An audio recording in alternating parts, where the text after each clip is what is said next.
Hey guys, welcome back to another video, guys. And if you want to use a DoorDash while driving with Apple CarPlay, guys, I'm gonna break it down to you first. Okay. Unfortunately, DoorDash doesn't officially support CarPlay yet, but don't worry, guys. There are workarounds to help you make the most of it. So I'm gonna walk you through this. Okay. So first things first, you want to ensure that your iPhone is connected to your car's CarPlay system. You're gonna go to Settings of your iPhone, tap on General, and select CarPlay. And here you want to confirm your car is connected and set up properly. And then, guys, what you're going to do is you want to access DoorDash through your phone. Since, DoorDash isn't CarPlay compatible, you can use your phone directly. Just open up the DoorDash app before you start driving to set your navigation route and delivery preferences.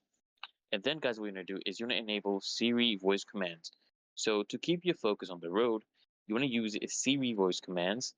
Say things like, "Hey Siri, open DoorDash," or navigate to, just input the restaurant name using DoorDash. And this allows you to basically use the app hands-free while driving. And this is optional, guys. What you can do is you can consider third-party apps.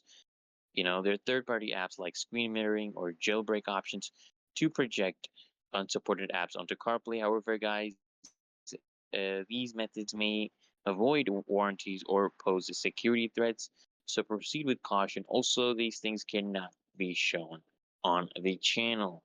Okay.